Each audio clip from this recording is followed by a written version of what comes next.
On est sur un webinaire donc, qui est coordonné par Culture Co que je représente. Je suis Cédric Hardy, je suis le délégué général de Culture Co, qui est un réseau national pour la culture dans les départements. Et on se trouve dans le cadre des activités que déploie le Lucas, qui est un laboratoire duquel est cofondateur Culture Co. Ce webinaire, il se fait en partenariat avec la communauté de communes du Pays de Cran, dans le cadre d'une étude préparatoire à l'élaboration d'un schéma intercommunal de développement de la lecture publique. On est également sur un temps de rencontre nationale, donc on a monté ce webinaire à partir de thématiques qui sont remontées du diagnostic du Pays de Cran. C'est un webinaire qui s'adresse bien sûr aux acteurs de ce territoire, mais il est ouvert également aux acteurs des communautés Lucas qu'on a pu fédérer ça et là dans le cadre de projets qu'on a pu mener auprès d'autres collectivités. On l'a ouvert aussi aux adhérents de Culture Co, mais aussi à nos partenaires. L'objectif de cette rencontre, simplement partager une pratique, un projet, s'inspirer vis-à-vis d'une expérience qui se fait ailleurs en France et favoriser l'interconnaissance entre les participants. Dire que ce temps-là est un soutien, est soutenu par le ministère de la Culture et la NCT dans le cadre de la convention que nous avons avec ces deux institutions pour le Lucas, voilà. Alors, on va lancer le webinaire donc, en rentrant un peu plus dans les éléments de contenu à partir de maintenant, si vous le voulez bien. Alors, pourquoi ce webinaire aujourd'hui? Parce que nous sommes confrontés à une réalité que connaissent beaucoup de territoires ruraux et périurbains. Le Pays de Cran, par exemple, dispose d'un réseau remarquable de lecture publique, 20 structures, dont 3 médiathèques, ludothèques intercommunales et 17 points lecture portés par plus de 200 bénévoles, on y reviendra. Donc un maillage territorial et non pas un mariage remarquable sur 37 communes. Mais derrière ces chiffres se cache une réalité plus contrastée que notre co-diagnostic a révélé.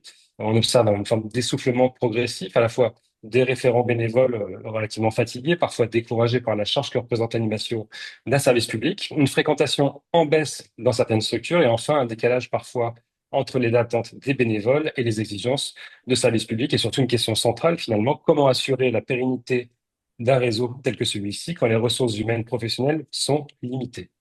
Alors, cette situation, Virginie Delière, qui est directrice du pôle culture, et Perrine Grousseau, qui elle est responsable du réseau de lecture publique du Pays de Cran, la connaissent bien et ouais, elles auront l'occasion d'y revenir en conclusion de ce webinaire.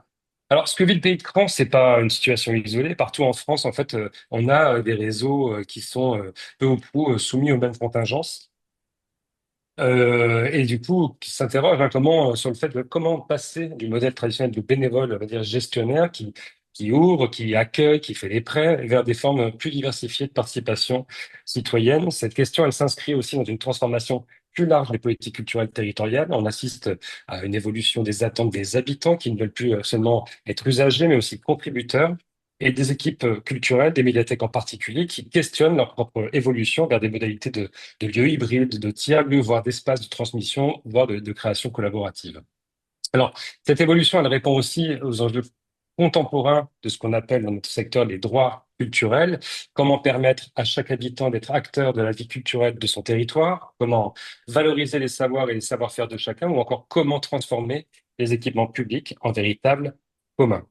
Ces questions, elles traversent nos territoires et elles appellent des réponses à la fois pragmatiques et ancrées dans les réalités locales. Et c'est pourquoi on a souhaité donc vous faire découvrir une expérience, celle de la médiathèque intercommunale entre Dore et Allier dans le Puy-de-Dôme. C'est une expérience qui a été récompensée notamment par le prix de l'innovation du Grand Prix Livre Hebdo des bibliothèques francophones et qui nous semble particulièrement inspirante pour des questions que nous nous posons. Alors, ce réseau, il est dirigé par Jean-Christophe Lacasse, que j'ai le plaisir d'accueillir aujourd'hui. Bonjour Jean-Christophe et bienvenue. Bonjour à Donc, tous, bonjour. bonjour. Donc tu diriges le réseau des médiathèques entre Dore et Allier. Donc, il y a un réseau qui présente des similarités, quelque part, avec le Pays de Cran. On est sur un réseau de 14 communes, une vingtaine de milliers d'habitants, une médiathèque centrale, 13 points médiathèques animés par des bénévoles. Mais ce qui rend finalement cette expérience particulièrement intéressante, c'est certainement la manière dont elle a réinventé la relation aux bénévoles, sous le slogan, tu nous en parleras tout à l'heure, la médiathèque dont vous êtes le héros. L'équipe donc de ce réseau a développé une approche participative qui dépasse largement la gestion traditionnelle des collections. Alors Jean-Christophe va nous raconter cette histoire. Comment sont-ils passés d'une trentaine de bénévoles classiques à un modèle plus diversifié? Comment ont-ils surmonté les résistances? Quels ont été les échecs et les réussites? Et comment Les élus se sont-ils appropriés cette démarche? Ça va être le sujet de l'heure et demie qu'on va ouvrir dès à présent. Et surtout, il va nous expliquer comment cette approche participative constitue le cœur même du projet culturel de territoire. Car à Lezoux, si on prend cet épicentre, hein, les habitants ne sont plus seulement bénéficiaires des services publics, mais ils en deviennent les co-constructeurs. Alors, dans un premier temps, on va avoir une première séquence qui durera une vingtaine de minutes, qui sera suivie d'un petit échange de 15 minutes. Donc, ce sera l'idée justement de rentrer dans la jeunesse du projet, les fondements de ce réseau singulier. Donc, n'hésitez pas au fur et à mesure de l'intervention de Jean-Christophe Lacasse à poser vos questions, vos réactions dans le chat. On les fera remonter sur le temps de discussion. Et dans un second temps, on ira bien sûr sur ce projet que j'évoquais tout à l'heure, la médiathèque dont vous êtes le héros, et on aura également encore une séquence de 15 minutes d'échange.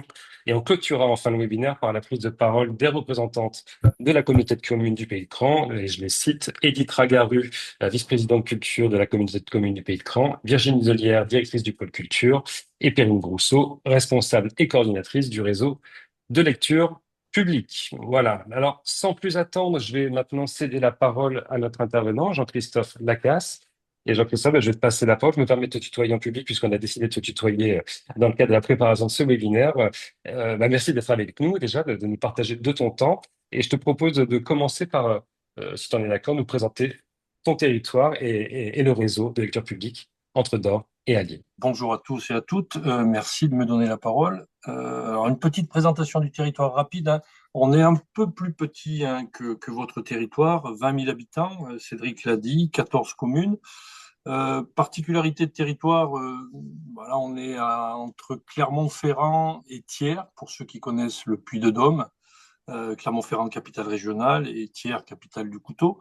Donc voilà, il y a un petit interstice entre tout ça. C'est la communauté de communes entre Dor et Allier, donc 14 communes. Voilà, c'est ces territoires qui sont pas complètement urbains, mais qui sont aussi encore un peu rurales, voilà, qui sont cet entre-deux. Une communauté de communes avec une particularité importante en termes de géographie, c'est que Lezoux, la ville la plus importante et la ville centre, est au cœur du territoire. Voilà, c'est-à-dire que les 13 autres communes gravitent vers Lezoux, tournent autour de Lezoux, qui est la ville qui possède encore la totalité des services et des commerces. Donc la population du territoire intercommunal se rend régulièrement à Lezoux. Et le zoo a également cette particularité qu'elle est desservie par une bretelle d'autoroute, hein, donc sur la transversale qui relie Bordeaux à Lyon, donc en passant par Clermont-Ferrand. Il y a une bretelle qui fait escale à Le Zoo. Et puis, on a encore la chance d'avoir une gare qui permet de transporter la population vers la capitale régionale, essentiellement pour le travail.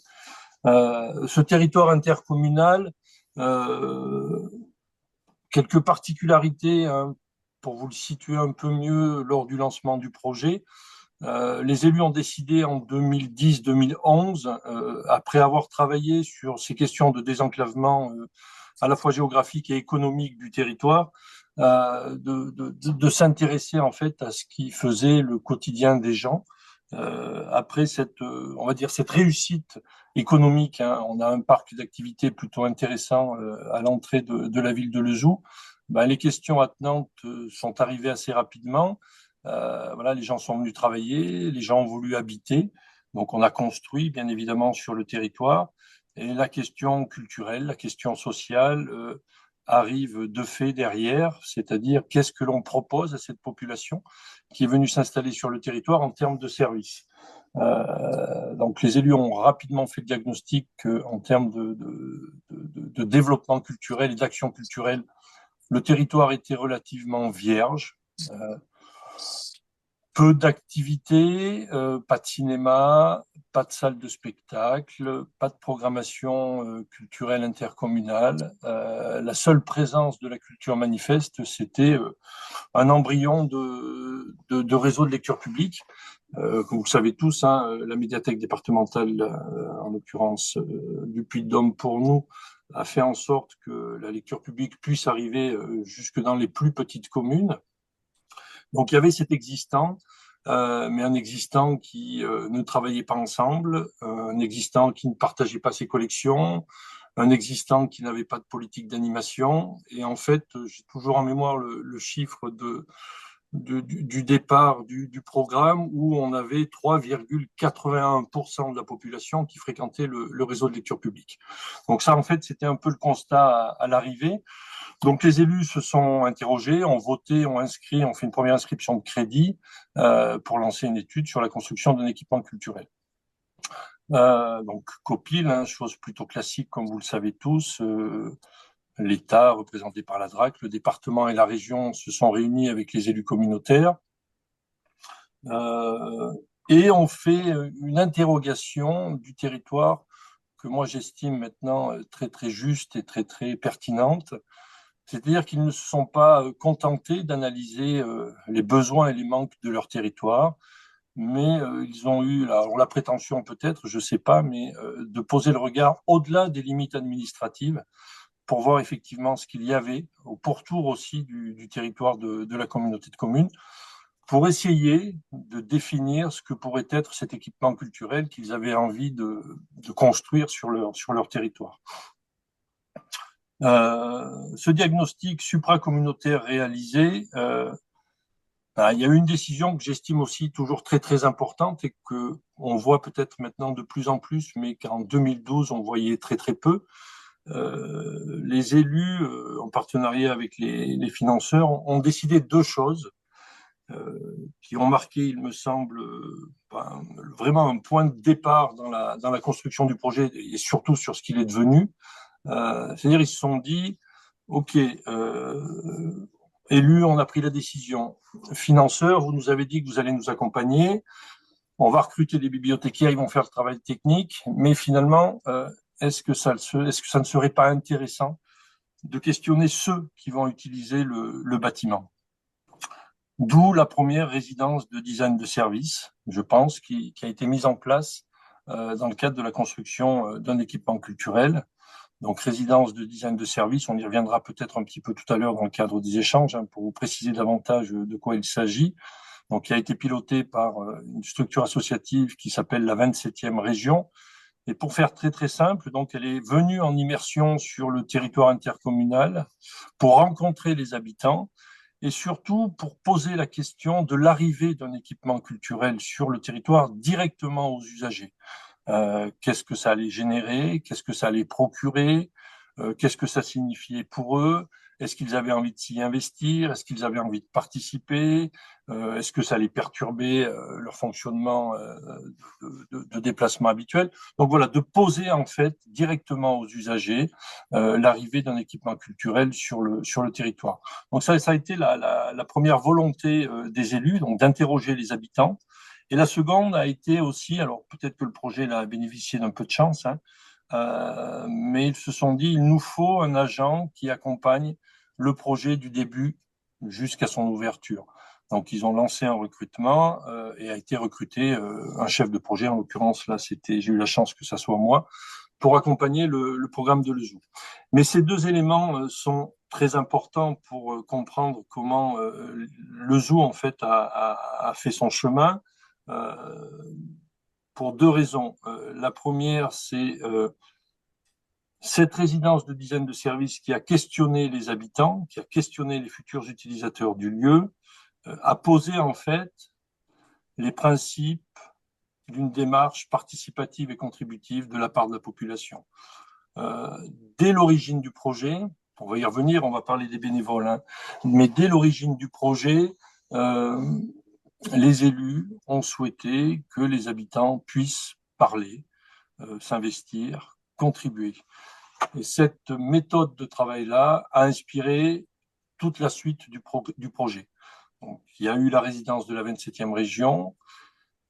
Une fois que le projet, enfin, le choix de l'architecte a été fait et que la construction a été lancée, j'ai proposé aux élus de poursuivre ce travail-là en mettant en place les chantiers en attendant la médiathèque. Donc, qui sont une poursuite, une prolongation de ce premier travail avec la population pour continuer de travailler avec cette richesse du territoire. Alors, richesse qui n'était pas forcément identifiée, hein, elle était multiple et variée. Bien évidemment, pour le faire, je me suis appuyé sur l'existant, comme je vous le disais tout à l'heure, qui n'était pas nombreux. C'était le petit réseau de lecture publique en embryon. donc à peu près une trentaine, 35 bénévoles qui œuvraient sur les points médiathèques à l'époque. Et puis c'était après et surtout l'ensemble de la ressource, c'est-à-dire plus de 15 000 à l'époque habitants du territoire. Donc les chantiers en attendant la médiathèque ont été des outils qu'on a mis en place pour aller chercher la population sur des enjeux qui ne sont pas nécessairement des enjeux de lecture publique. C'est-à-dire qu'on n'a pas été les questionner, voilà, qu'est-ce que vous voudriez en termes de programmation pour les tout petits, c'est quoi votre souhait en termes de collection. C'était pas l'enjeu en fait. L'enjeu était de comment on va repérer la richesse et les savoir-faire du territoire. Euh, et dans l'arrivée du bâtiment, dans l'ouverture du bâtiment, comment ces habitants qui avaient manifesté un intérêt allaient trouver un espace pour l'exprimer. Voilà. Ça, c'était le travail des chantiers en attendant la médiathèque.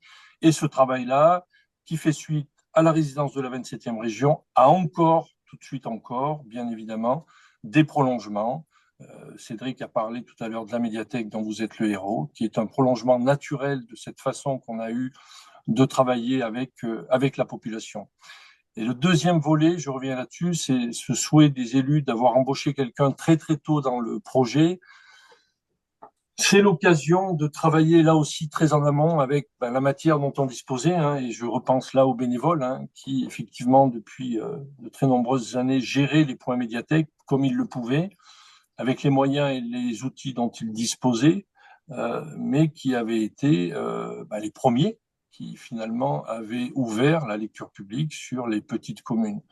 Donc il y avait un véritable enjeu pour moi, c'est-à-dire il ne s'agissait pas de froisser ces bénévoles parce que ce sont des gens pour moi très très importants avec lesquels on continue de travailler très fortement, mais de les amener tranquillement, doucement, avec leur aval, avec leur accord, petit à petit à la construction d'un réseau intercommunal et leur expliquer ce que ça pouvait signifier. Ce que j'entends par là, on a vu beaucoup de réseaux intercommunaux de lecture publique naître en s'appuyant principalement et uniquement sur l'informatisation du fonds. Chose nécessaire et indispensable, on y reviendra certainement tout à l'heure. Mais pas pour moi toujours, et je ne détiens pas la vérité, mais pour moi ce n'est pas suffisant, ce n'est pas suffisant, réellement pas suffisant pour emmener les gens avec nous. Au contraire, la plupart des bénévoles avec qui j'ai travaillé moi à l'époque, comme certainement peut-être encore beaucoup, ne sont pas forcément sensibilisés à ces questions informatiques et à ces questions numériques et ont vu l'arrivée de la question de l'informatisation du fonds des collections comme quelque chose qu'on allait leur prendre, qu'on allait leur dérober après le travail qu'ils avaient fait pendant, pour certains, plus de 20 ans. Donc voilà, on a travaillé doucement, on a travaillé avec application, on a essayé de mettre en place des outils, là aussi, facilitateurs, pour qu'ils ne se sentent pas démobilisés et pour qu'ils ne se sentent surtout pas mis sur la touche et mis de côté. Donc on a travaillé très très tôt avec ces bénévoles pour arriver à faire émerger en même temps que l'ouverture du bâtiment intercommunal, donc la médiathèque centrale à Lezoux, le réseau. C'était l'exigence des élus, c'est-à-dire le jour où la médiathèque ouvrirait, le réseau devrait être effectif. Alors, il y a eu beaucoup d'étapes, je peux vous en parler dans le détail, mais là aussi, je vais juste l'illustrer par quelques propos qui, j'espère, faciliteront la discussion. J'avoue que je préfère essayer de répondre à vos questions et apporter des éléments de réponse, si je le peux, à vos interrogations. Mais ces bénévoles ont eu une place toute particulière tout au long du programme, comme je vous le disais tout à l'heure, et jusqu'au moment de l'ouverture. Le bâtiment a été très très attendu par l'intercommunalité, très très attendu aussi par les habitants finalement avec le travail qu'on avait mené, et puis aussi très très attendu parce que le territoire de Lezoux est un territoire archéologique. Quand on creuse et qu'on fouille, c'est-à-dire quand on creuse et qu'on veut construire un bâtiment, on est obligé de fouiller parce que le sol est très très riche comment dirais-je, archéologiquement en matière de. Alors on a le zoo est une ville potière, donc de céramique, donc beaucoup de tessons, beaucoup de fours, On a aussi une tradition médiévale, donc dès qu'on construit, dès qu'on creuse, on trouve des choses. Donc le projet a mis du temps à sortir de terre, et il y avait aussi une certaine impatience de la part des habitants. Donc quand le projet est arrivé, enfin, qu'on a eu enfin une date d'ouverture possible, hein, en juin 2017, à côté de l'ouverture classique du bâtiment, avec une inauguration en présence de tous nos financeurs, en présence des élus, euh, on a eu envie de redonner la parole aux bénévoles, pour qu'ils aient aussi pleinement leur part dans cette ouverture de bâtiment, parce ils y ont fortement contribué. Donc on a créé un spectacle, en fait, grâce à une compagnie de théâtre qui s'appelle Acteurs, Pupitres et Compagnie, qui a imaginé un scénario qu'on a appelé la médiathèque engloutie. Alors voilà, si vous connaissez un peu la région du Puy-de-Dôme, vous savez qu'on a des volcans, et on s'est imaginé que pareil qu'à Pompéi, voilà, on était peut-être aussi un peu prétentieux, mais on a imaginé ça, que le Puy-de-Dôme rentrait à nouveau en éruption, et que toute la plaine de la Limagne était recouverte de lave, et que la médiathèque, nouvellement sortie de terre, en fait, avait été figée dans ses usages. Donc on a dit, ces usages, c'est quoi? Comment on va, avant l'ouverture, avant que les gens rentrent dans le bâtiment, réfléchir à la façon dont, avec des bénévoles, on va pouvoir montrer ces usages-là au reste de la population. Donc on a recruté plus de 50 bénévoles qui ont bien voulu jouer le jeu, qui ont accompagné la compagnie de théâtre pendant plus de 6 mois par des répétitions très très régulières, et qui chacun a joué un rôle, a joué un usage dans la médiathèque. Donc certains étaient derrière les ordinateurs, certains étaient derrière la banque de prêts, certains étaient dans les salles de travail, certains étaient en train de jouer de la musique, certains étaient en train de lire des histoires, certains étaient en train de tricoter, certains, je sais plus, enfin voilà, ils faisaient plein de choses, mais ils étaient figés. Et en fait, on avait une déambulation dans toute la médiathèque, à laquelle la population participait et faisait le tour de la médiathèque, de l'espace d'ouverture du hall, en passant par le plateau central, aux espaces internes. Il y avait des bénévoles partout, et les bénévoles ont été en fait les principaux ambassadeurs de découverte du lieu. Alors, découverte du lieu sur le moment, le temps de cet événement, mais surtout après. Parce que vous comprenez bien, tout le monde avait repéré Janine, hein, qui jouait la tricoteuse dans le spectacle. Et le nombre de personnes qui a été voir Janine après, ben voilà, c'était très important. Et Janine, du coup, qui n'était pas forcément quelqu'un qui était à l'aise avec les questions de lecture publique, est devenue en fait une des plus belles ambassadrices du lieu. C'est ça qui a été important en fait. Comment à un moment donné, on a transmis en fait aux bénévoles le rôle d'être ceux qui présentent le mieux l'équipement. Et je terminerai ce propos par un dernier exemple qui me fait toujours chaud au cœur en fait. Peu de temps après l'ouverture, on devait être au mois d'août peut-être, on a ouvert en juin et au mois d'août. Donc on a eu beaucoup de monde parce que voilà, quand on a ouvert en juin 2017, de mémoire, on devait être à 600 et quelques inscrits sur le territoire, et on a fini l'année 2017 à plus de 5000. Donc si vous voulez, on a passé juillet, août, septembre, octobre, novembre et décembre à faire des inscriptions. Et l'ensemble de l'équipe était énormément mobilisé pour ces inscriptions. Et beaucoup de gens venaient déjà visiter le zoo. Et un jour, j'étais à la banque d'accueil, et je vois un groupe rentrer dans le hall. Et puis, je vois un monsieur qui commence à faire des grands signes et qui voilà, leur explique visiblement ce qu'était le lieu, et qui se dirige vers notre auditorium. Donc, d'habitude, quand on n'a pas d'activité, l'auditorium est fermé. Là, je pense, un peu dépassé par les événements, l'auditorium était resté ouvert. Et je vois le monsieur avec son groupe qui rentre dans l'auditorium. Bon, je sors de derrière la banque, je vais le voir, je rentre dans l'auditorium, je le reconnais. Donc, c'était un monsieur qui avait participé à nos ateliers et qui me dit: ne vous dérangez pas, Jean-Christophe, vous avez beaucoup de travail, je vais présenter notre médiathèque, vous inquiétez pas. Et donc, je suis retourné derrière ma banque d'accueil, et puis j'ai laissé le monsieur faire son travail. Voilà, c'est ces exemples-là voilà, ces deux exemples-là qui pour moi sont toujours très très forts. Euh, Juste pour essayer de vous préciser, mais voilà, le propos est très très général, hein, et je préfère qu'on soit dans l'échange tout à l'heure, pour vous dire de quelle manière. Alors, je ne sais pas si c'était un pari, hein. Moi, je viens de l'éducation populaire avant de venir du monde des bibliothèques, et pendant plus de 15 ans, j'ai travaillé de cette façon avec les énergies des territoires, avec ses habitants, parce que, comme vous le savez certainement, on ne dispose pas toujours de gros moyens, mais on dispose de la plus belle énergie, c'est-à-dire celle des gens qui ont envie de se rassembler autour d'un projet, autour d'une envie. Et c'est aussi ce qui s'est passé c'est ce qui s'est passé à Lezoux. Et cette énergie que les bénévoles nous ont transmise, elle est toujours présente, elle est toujours très forte. On est passé en gros d'une trentaine, 35 bénévoles à l'ouverture. Tout de suite, on est à plus de 120, 130 bénévoles qui s'investissent sur le réseau. On reviendra dans la deuxième partie, je crois, Cédric, tu me corriges, mais un peu sur cette manière dont on a pu faire évoluer euh, le statut. Alors, je ne sais pas comment il faut le dire non plus, mais l'engagement du bénévole, comment on a Hmm. pu travailler dessus avec les bénévoles pour voir de quelle manière on pouvait aussi le transformer pour faire qu'une diversité de bénévoles puisse s'investir dans le lieu. Voilà pour la présentation. Cédric, ça va? Ah, mais c'est un timing parfait. Merci beaucoup, Jean-Christophe. On est à 14h28. On va pouvoir commencer à ouvrir un peu le temps des questions. On a eu deux contributions qui vont dans le même sens, hein. Donc, à la fois de Perrine Grousseau, de la Comcom du Pays de Cran, mais aussi de Nadège Gomez, de la Bibliothèque départementale de la Mayenne, qui pose la même question. Et moi, j'en aurai d'autres par la suite et messages aux 50 participants. N'hésitez pas à poster vos commentaires, questions dans le chat. La question qui est portée par Perrine et Nadège est la suivante. Quels outils facilitateurs avez-vous pu mettre en place? Perrine, Nadège, n'hésitez pas à préciser, hein, pour recontextualiser, parce que vous avez posté ça il y a une dizaine de minutes, si c'est nécessaire.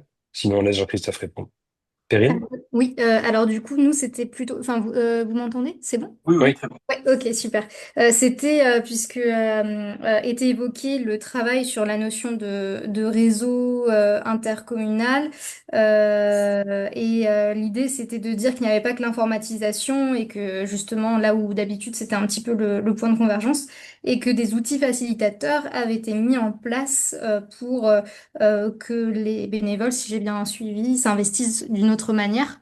Donc voilà, enfin, si c'était possible d'avoir des exemples de ces outils. Alors, je ne sais pas si la réponse sera bonne du coup, mais j'ai envie de dire que le principal outil, c'est le temps. Voilà, c'est le temps. Le temps qu'on consacre à l'écoute. C'est ce qui me semble le plus important. J'ai là aussi toujours un exemple en tête. Bon, au fil des années que le projet avançait et qu'on a constitué l'équipe, donc j'ai recruté très rapidement une collègue qui allait être en charge de la structuration du réseau. Et je me rappelle vraiment très très bien, c'est un souvenir très très vivace du coup d'un retour de Pauline qui avait été sur la bibliothèque de Séchal rencontrer les bénévoles. Donc elle était partie à 14 heures et elle est rentrée à 17h30. Elle vient me voir, elle me dit écoutez Jean-Christophe, je suis vraiment désolé, j'ai l'impression d'avoir perdu mon temps. Je dis pourquoi, qu'est-ce qui s'est passé Pauline? Eh ben en fait j'ai abordé la question de l'informatisation et des collections avec les bénévoles, mais très très rapidement elle m'a offert le thé et les gâteaux, et puis on a parlé de choses et d'autres, en fait. Et en fait, on n'a rien fait de plus. Ben, je lui ai simplement répondu qu'elle avait gagné. Voilà, elle avait gagné. Elle avait gagné la confiance, elle avait gagné la possibilité de faire avec. Elle n'était pas arrivée avec, alors certainement des intentions, certainement des objectifs pour nous, c'est clair, mais avec une approche tranquille, apaisée, euh, sans mettre les bénévoles en difficulté, mais en analysant effectivement ben, les difficultés qui étaient les leurs. Hein. Donc, comment on allait dans le temps travailler avec elles. Donc, les principaux outils, enfin, il y en a plein certainement des outils facilitateurs. Il y en a des tonnes et des milliers. Mais il y en a un qui me semble le plus important, c'est le temps qu'on veut bien accorder à ce moment-là, en fait. À ce moment-là, où oui ou non, on va emmener les gens avec nous ou pas, quoi, du coup. Et emmener les gens avec nous. On a fait toute la démarche de constitution du réseau que font tous les réseaux, c'est-à-dire qu'on a désherbé des fonds, par exemple. Quand on est arrivé dans les médiathèques, je me rappelle de celle de Joz qui avait été constituée, le fonds avait été constitué par les bénévoles en accompagnement de près de ceux de de la BDP. Voilà, c'était des livres qui venaient du Reader Digest, qui venaient du livre du mois, qui venaient, voilà, enfin, vous le connaissez tous. et qui alimentait les fonds. On a passé 2 jours à désherber la bibliothèque de Jose. Et je me rappelle, à la fin de la première matinée, où Madame Françoise me dit, Monsieur Lacaze, vous venez de brûler ma bibliothèque. C'est pas mal pour un bibliothécaire, en fait, d'entendre ça. Je dis, oui, on est en train de faire du tri dans les collections. Donc, il y a eu des moments très violents avec les bénévoles, mais on a travaillé dans la durée avec eux pour petit à petit les amener à prendre conscience que c'est pas parce que votre petite bibliothèque ne disposera plus des 3000 documents qu'elle avait jusqu'à ce jour qu'elle ne sera plus attractive. Donc, comment on va construire ensemble la proposition d'offre de lecture publique de votre bibliothèque? Donc, on a tâtonné là aussi, hein, on a tâtonné sur les navettes, sur la manière dont on approvisionnait ces bibliothèques. Est-ce que c'était simplement une fois tous les 3 mois? Ou est-ce qu'il fallait passer par tous les 15 jours? Est-ce qu'il fallait apporter régulièrement de la nouveauté? Est-ce qu'il fallait qu'on soit réellement dans la diversité des collections? Tout ça, ce sont des choses qu'on a posées dans le temps, mais qu'on a posées avec les bénévoles sans les imposer. Voilà, pour moi, c'est ça un outil facilitateur. C'est le temps, c'est l'écoute, c'est l'énergie qu'on veut bien consacrer si on a fait le choix, de travailler avec les bénévoles. Voilà, c'est une nuance peut-être, mais elle est importante. Nous, on a réellement fait le choix de travailler avec les bénévoles. Le réseau de lecture publique entre Dore et Allier ne serait pas ce qu'il est s'il n'y avait pas les bénévoles. C'est très très clair. Tant sur le rôle qu'ils jouent en ouvrant des points médiathèques, voilà, en assurant des permanences régulièrement, mais plus largement sur la participation active qu'ils ont dans notre proposition d'action culturelle. Donc ça se construit patiemment dans le temps. Je le répète, hein, et je crois que c'est réellement une manière de faire chez nous. Il n'y a pas d'urgence. Je trouve qu'il y a suffisamment de choses urgentes dans la vie. Celle-ci ne doit pas en être une pour faire avec, voilà, faire avec les gens et pas faire à leur place. Et du coup, prendre le temps de construire les choses avec eux, quoi. J'ai pas répondu, Perrine, à la question, j'imagine. Si, enfin, c'est quelque chose qu'on ressent aussi. Donc, non, non, si, on comprend bien. Euh, Après, juste pour préciser, et après, effectivement, là, je vois qu'il y a une autre question qui est apparue. On pourrait peut-être passer sur celle-ci après. Mais c'est notamment le fait que les bénévoles, puisqu'il y en avait 30 ou 35 au début, et qu'après, on est passé à 120, 130.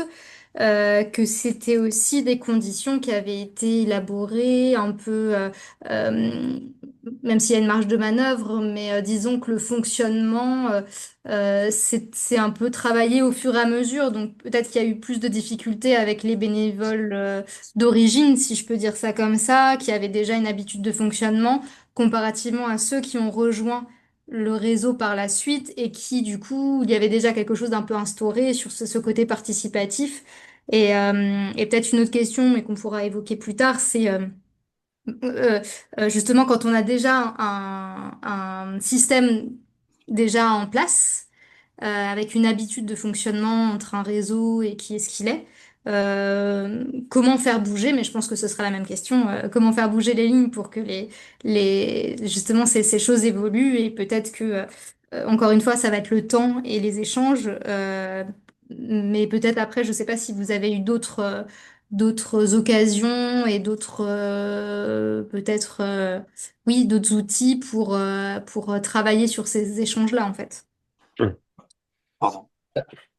Juste, Jean-Christophe, on a peut-être Oui. aussi des questions qui vont dans le sens de ce que nous raconte Perrine. Là, typiquement, je les prends pas dans l'ordre, mais de façon volontaire. Euh, Est-ce que tu as déjà été confronté, par exemple, à une équipe de bénévoles très réfractaires au changement? Si oui, comment tu as réagi? Parce qu'on parle de changement des habitudes, de faire monter les gens à bord. Donc, c'est une première question qui va peut-être compléter ce que vient de nous dire Perrine. Et, quelle méthode pour permettre aux bénévoles de comprendre qu'elles interviennent ou qu'ils interviennent dans le cadre d'un service public? Voilà, donc, je te laisse compléter, prolonger ce que nous dit Perrine avec ces ouvertures-là, puis après on aura une autre question, mais je la réserve pour la suite, c'est sur les collections et la constitution des collections. On a eu une équipe de bénévoles sur une commune très récalcitrante en fait, qui n'a pas voulu rentrer dans le réseau comme les élus le souhaitaient en 2017. Donc, on a ouvert le réseau à 13 bibliothèques et pas à 14. L'équipe de bénévoles ne voulait pas rentrer dans le réseau, considérait que le service apporté par l'équipe de bénévoles et par la commune grâce à la desserte départementale était suffisante pour la commune. Dont acte, d'aucune manière, on a fait usage de la force pour faire entrer la commune et les bénévoles dans le giron de l'intercommunalité. On s'est appuyé sur quoi après pour faire que cette bibliothèque rejoigne les autres? On a été un peu lâche, certainement. On s'est appuyé sur la médiathèque départementale, qui effectivement en était à son deuxième schéma départemental de lecture publique et qui avait cette volonté de s'appuyer, d'appuyer sa desserte sur des structures intercommunales avec un point fort, une bibliothèque un peu centrale qui pourrait ensuite faire rayonner les collections. La bibliothèque départementale souhaitait arrêter le passage des bibliobus et les remplacer par des navettes ponctuelles. Et donc, moi, j'ai simplement spécifié à la commune que, je crois que c'était de mémoire décembre 2018 ou 2019, je ne sais plus, je ne veux pas vous dire de bêtises, mais que le bibliobus ne passerait plus. Et que du coup, il n'y aurait plus de renouvellement des collections. Et que la médiathèque intercommunale a vocation à jouer ce rôle de renouvellement des collections. Donc effectivement, ça a été un exemple un peu compliqué à gérer, mais on a fait avec, et puis la commune a fait avec, et finalement maintenant elle est avec nous et les choses se passent plutôt bien. Pour les bénévoles aussi, Perrine, peut-être pour répondre aussi un peu à la question, sur les 30-35 qui étaient présents à l'origine sur la gestion et l'animation des petits points médiathèques, il y en a une partie, à peu près la moitié, qui ne sont plus là. Elles sont parties parce que ce qu'on leur proposait, soit ne leur plaisait pas, ou parce qu'elles avaient atteint, et je le dis avec beaucoup d'affection, une limite d'âge aussi, et qu'elles n'avaient pas envie de repartir dans une autre forme de gestion que finalement elles sentaient bien qui allait arriver et qu'on allait leur imposer en constituant l'informatisation du réseau et la mise en commun des collections. Certaines sont parties, d'autres sont restées. Voilà. Je pense que malheureusement, c'est le lot de la vie, j'ai envie de dire. Alors, oui, bien sûr qu'on a fait en sorte de pouvoir en conserver le maximum, mais bon, voilà, le respect du choix et n'ont pas envie, elles n'ont pas envie. Donc, moi, je me suis arrêté là. Et puis, on a travaillé après, justement, sur d'autres modes pour trouver d'autres bénévoles, quoi, du coup. Voilà, je veux pas peut-être trop déborder peut-être sur la deuxième parole, mais sur la deuxième. Oui, Cédric? Non, Oui. non, tout à fait. On va garder ça pour. Ce sera dans 5 minutes. Allez, un peu de teasing, n'est-ce pas, en bon français. Peut-être reprendre une question complémentaire. Là, je vois que ça arrive progressivement. On est d'accord que sur la Comcom, entre Dore et Allier, la lecture est une compétence globale sur le territoire? C'est compliqué aussi. Je pense que si on prend toutes les communautés de communes de France, il n'y en a pas une qui a pris le même volet de la compétence. On n'a pas la compétence lecture publique.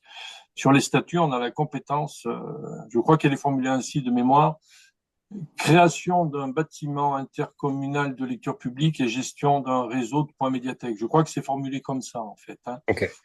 Par contre, alors un point intéressant peut-être et qui peut participer au travail que vous menez, c'est comme ça qu'on l'a fait ici, à l'initiale, il y a une convention entre la communauté de communes et les communes, une convention qui stipule les engagements des uns et des autres.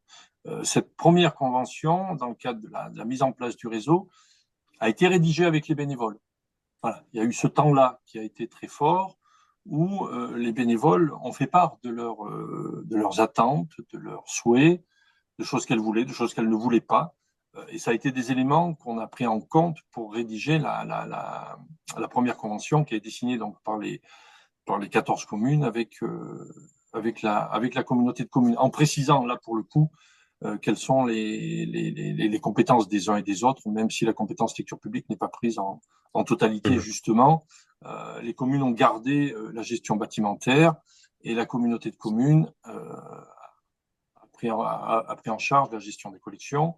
Donc une mise à disposition, il n'y a pas eu un don des communes, des fonds municipaux à la communauté de communes. Il y a eu une mise à disposition de l'ensemble des fonds, donc, qui ont toujours, pour ceux qui existent encore et qui n'ont pas été désherbés, qui ont toujours une localisation initiale sur la commune d'origine.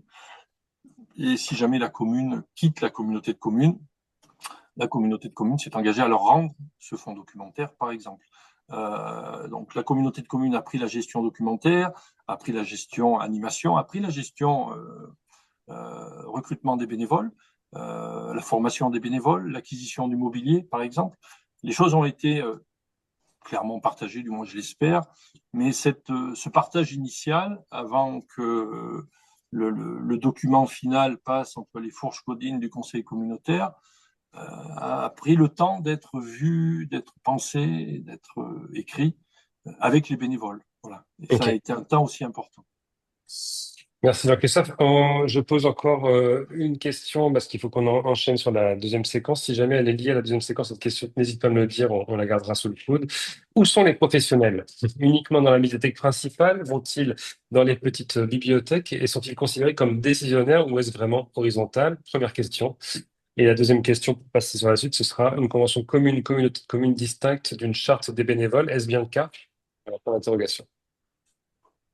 Alors, les professionnels et la charte et versus convention.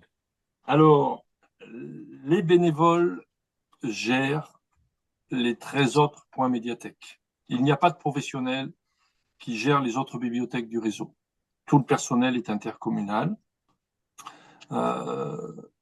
Aucun bénévole n'assure, c'est la seule limite en fait d'investissement des bénévoles que j'ai fixé. Aucun bénévole ne fait de l'accueil public sur la centrale à Lezoux. Aucun. Ils font tout ce qu'ils veulent, sauf ça. Il n'y a pas, donc je le répète, de professionnels sur les autres bibliothèques. Professionnels, là aussi, entendons-nous, hein, les communes ont parfois des contrats, voilà, un contrat avec l'école, par exemple, un accompagnement d'une assistante pour l'école, auquel la commune va dire, eh ben, tu vas faire 5 heures, 6 heures à la bibliothèque. On a ces cas de figure par moment. Mais en tant que professionnel, non. Tous les professionnels sont sur la centrale et travaillent sur le réseau intercommunal. Après, à l'intérieur de ces professionnels-là, on est une équipe de 12. Sur les 12, il y a un peu plus de 2 équivalents temps plein qui travaillent sur le réseau. Voilà. Okay. Voilà ce qui est la répartition. Après, entendons-nous, hein, les bénévoles font tout ce qu'ils souhaitent. Voilà, tout, à peu près tout, sauf les permanences et l'accueil du public sur la centrale. Merci Jean-Christophe. On se note de revenir un peu plus tard sur la question relative à la charte et à la convention, parce que je pense que c'est aussi étroitement lié à ce dont tu vas nous parler à partir de maintenant. Ce fameux, alors je ne sais pas si on parle de dispositif, de projet, mais on va l'appeler comme il s'appelle, donc la médiathèque dont vous êtes le héros et qui est le prolongement finalement de toute cette dynamique. Est-ce que tu peux nous exposer? On te donne encore à nouveau une vingtaine de minutes, puis on ouvrira un temps d'échange à cette issue. Je te laisse la parole, Jean-Christophe. Alors cette question des bénévoles, bon, on vient un peu de l'aborder, hein. En fait, on s'est posé la question, mais voilà, le travail préliminaire avait déjà permis de pressentir ça, c'est-à-dire que on avait constitué des premières communautés de bénévoles intervenants sur le réseau des médiathèques avant l'ouverture. Donc il y a eu beaucoup de projets à l'initiale. Bon, il y en a un qu'on a appelé Tricoton la ville, par exemple, qui a été un travail de Jarl Borning. Je ne sais pas si vous voyez ce que c'est. En fait, on habille le mobilier urbain. Donc, on a travaillé avec une plasticienne et les couturières du territoire. Donc, on avait déjà à l'origine, juste avant l'ouverture, repéré des compétences. La question était comment on arrive à mettre en valeur et en évidence ces compétences, vu que c'était devenu un véritable centre d'intérêt pour la médiathèque, c'est-à-dire comment on crée une perméabilité entre l'équipement intercommunal et l'extérieur, comment la ressource du territoire devient une richesse, comment on dépasse le schéma classique de la bibliothèque municipale intercommunale, enfin équipement intercommunal posé par la collectivité sur un territoire, comment cette collectivité accepte que ce bâtiment-là qu'elle a créé devient un lieu poreux, liquide, qui permet d'accueillir l'extérieur. Donc, c'est des temps longs là aussi. Un tout petit exemple, par exemple, quand on a travaillé sur les collections à l'origine, et dans le cadre de la résidence de la 27e région, était apparu lors des multiples tables rondes l'idée ça serait super si dans la médiathèque on pouvait faire des ateliers cuisine. Bon, ok, très bien, des ateliers cuisine. Vous pensez bien que le bibliothécaire, qu'il soit professionnel ou bénévole, se dit donc si on fait des ateliers cuisine, ça serait bien quand même qu'on développe un fonds autour de la cuisine. Super, parfait. À l'époque, on n'avait pas de collection. Les collections, on a commencé à les constituer 2 années avant l'ouverture. On avait très peu de fonds, à part le fonds existant sur les petites bibliothèques qui étaient déjà présentes sur l'Interco. Donc, en fait, on a posé naïvement une question, mais est-ce que vous avez des livres chez vous? Et les gens ont répondu oui. Et est-ce que vous souhaiteriez nous prêter vos livres? Et beaucoup de gens ont répondu oui. Donc, on s'est aperçu, en fait, que même si la communauté de communes, ce qui est le cas chez nous, nous dote d'un budget d'acquisition sympathique qui nous permet de renouveler voilà, de manière plutôt satisfaisante nos collections. On n'aurait jamais autant de livres que les livres qui sont présents dans toutes les maisons de l'intercommunalité. Donc on s'est dit comment on va chercher ces documents-là. Voilà. Donc ça a été une des approches, par exemple, de la façon d'aller chercher les gens et de les associer à participer à la vie de la médiathèque. Donc identifier ces ressources-là, est un travail qu'on avait initié depuis le début et qu'on continue d'initier. Alors ça a fini par se transformer en ce que Cédric précisait, donc la médiathèque dont vous êtes le héros. Alors au début, on était très très prétentieux au début. Hein. On a eu plusieurs temps de travail entre professionnels, on a fait intervenir d'autres professionnels avec nous. Pour ceux qui sont sensibilisés à ces questions-là, ouais, on était en 2016, 2015, 2016. Voilà, les notions de bien commun apparaissaient. Donc, du coup, voilà, qu'est-ce qui appartient à tous, du coup, et qu'il nous convient peut-être de gérer, de s'occuper. Donc, on avait rédigé des pages et des pages sur cette dimension-là, c'est-à-dire, voilà, on va travailler sur les communs, on va travailler sur les savoir-faire, on va travailler sur ce qui appartient à tous. Et en fait, on a produit un document qui faisait plus de 6 pages, très intello finalement. Et on s'est dit, mais qu'est-ce qu'on va faire de ça? Voilà, la réflexion a été utile, mais on va les donner ça aux gens et puis on va leur dire, bah, écoutez, vous allez lire les 6 pages et puis si vous avez envie de participer, ben, vous revenez nous voir. Donc on a dit, je pense que la technique n'est pas bonne. Quoi. Donc on a abandonné ce travail-là, ou on l'a reformulé autrement. Et en fait, ce travail de 6 pages sur la question des communs, on l'a formulé avec, ben, je sais pas, pour peut-être les plus anciens hein, qui fréquentent les bibliothèques, le livre dont vous êtes le héros, je ne sais pas si ça parle aux uns et aux autres. Moi, ça a parlé, ça a bercé une part de mon adolescence.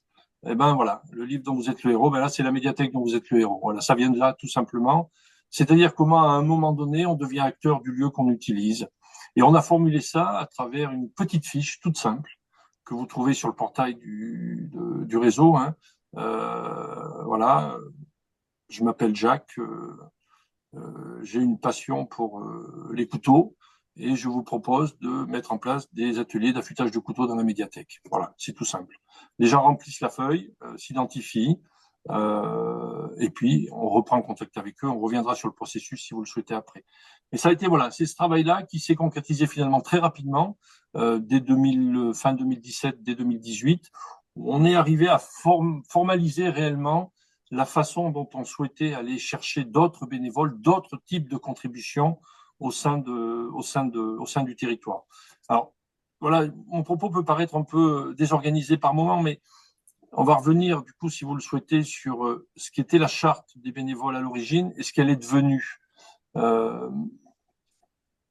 Quand on a travaillé avec les bénévoles sur la constitution du réseau, on les a réunis, on les avait déjà réunis, comme je vous le disais tout à l'heure, pour travailler sur la conventionnement commune, communauté de communes, mais on les a aussi réunis pour travailler sur ce qu'allait être cette charte du bénévole du réseau intercommunal.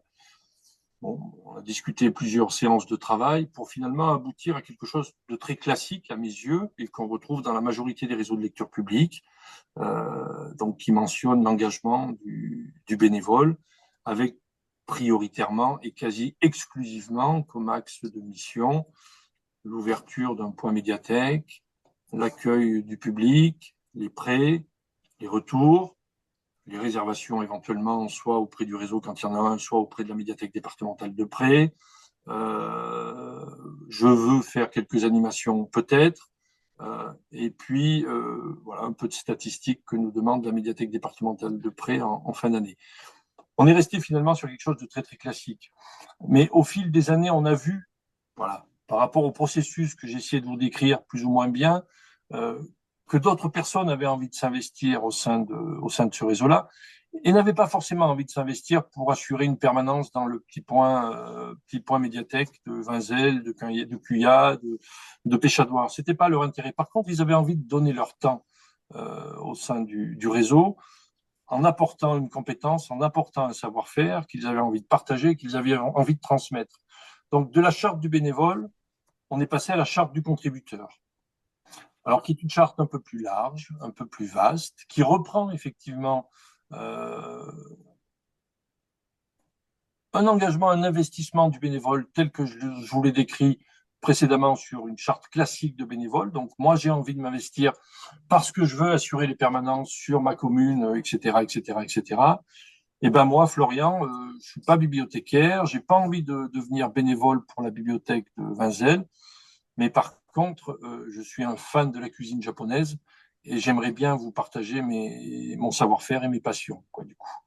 Donc, Florian s'investit sur la cuisine au sein de la médiathèque. Donc, on a élargi en fait le panel de contributions, je ne sais pas comment il faut le dire, la diversité de la participation des gens qui souhaitaient s'investir, qui souhaitaient partager, parce que c'est une des règles du jeu, c'est-à-dire c'est pas parce que je fais de la peinture que je vais trouver une salle d'exposition au sein de la médiathèque. Si je veux partager mes techniques, oui. Si c'est simplement pour exposer ce que je fais, c'est non. Donc voilà, c'est arriver à construire là. Voilà, je reviens sur ces notions de commun. Qu'est-ce que l'on peut partager entre ses pairs et de pair à pair, comme on dit maintenant, quoi. Voilà. Donc il y a eu tout ce travail, mais qui n'est pas arrivé du jour au lendemain. C'est tout ça est le fruit d'une lente cogitation. On n'a pas, moi, j'ai pas en 2016, je me suis pas dit on fait la médiathèque des héros. C'est pas vrai, ça marche pas comme ça, quoi, du coup. Mais c'est un processus, le travail de la 27e région, les chantiers en attendant la médiathèque, cette sollicitation très précoce en fait des habitants, cette autorisation de la communauté de communes de rendre le bâtiment perméable, fait que les gens ont trouvé un espace où ils pouvaient s'exprimer, où ils pouvaient partager. Alors, on y reviendra peut-être aussi un peu dans les questions, mais tout ça est très lié à la posture du bibliothécaire. Enfin, je ne veux pas non plus peut-être déborder, mais il a fallu avoir aussi dans le même temps un travail sur l'équipe. Voilà, j'aime beaucoup l'exemple. Je sais pas si on a préparé un peu on a préparé un peu ce webinaire. Je sais plus si je veux parler je vous ai parlé d'Umberto Eco et du Nom de la Rose, mais voilà, pour moi c'est un roman qui illustre très très bien ce métier de bibliothécaire. Je sais pas si vous voyez le roman ou le film qu'en a tiré Anno. Guillaume de Baskerville qui enquête sur les morts mystérieuses des moines. La première fois qu'il rentre dans le scriptorium, parce qu'il pense que la résolution de l'énigme est dans la bibliothèque, donc il faut passer par le scriptorium pour entrer dans la bibliothèque. Lorsqu'il rentre la première fois avec Adzo, il se dirige vers la porte de la bibliothèque et là, il y a l'aide bibliothécaire qui sort et qui claque la porte et qui dit « Nul n'entre ici s'il n'est bibliothécaire ». Voilà, donc du coup, voilà. Donc, Guillaume, je vous passe le livre, je vous passe le film, je vous invite à le relire ou à le revoir. Pour moi, ils sont assez illustrants pour ce que peut être, moi, quelque chose qui me parle sur la perception du monde de la bibliothèque. Mais tout ça pour dire que cette bibliothèque-là, enfin nos bibliothèques et le bibliothécaire est au centre en fait de ce dispositif. Trop longtemps, il a été au centre. Pour moi, il doit être au cœur en fait du dispositif. Il doit faire des pas de côté. Il doit accepter de ne pas savoir. Il doit accepter d'expérimenter. Il doit accepter de faire rentrer un tiers dans son bâtiment pour faire un atelier macramé, même s'il ne sait pas faire du macramé. Je veux dire, moi, je sais pas faire de macramé et ça continue, quoi. La vie continue. On peut multiplier les approches, on peut multiplier les propositions qui vont nous permettre d'aller toucher une population que naturellement on ne touche pas avec notre proposition initiale. Et pour ça, le bibliothécaire, effectivement, ben, il doit se décaler. Il doit accepter de dire, eh ben, ouais, je suis plus le centre du dispositif, mais je vais accompagner, je vais faire de la médiation, je vais catalyser un projet, je vais permettre à Huguette de venir nous présenter sa passion de la fabrication du vitrail, par exemple, parce que classiquement on fait pas ça en bibliothèque. Eh ben si, on peut le faire, même si nous bibliothécaires on ne sait pas le faire, c'est pas très très grave. Donc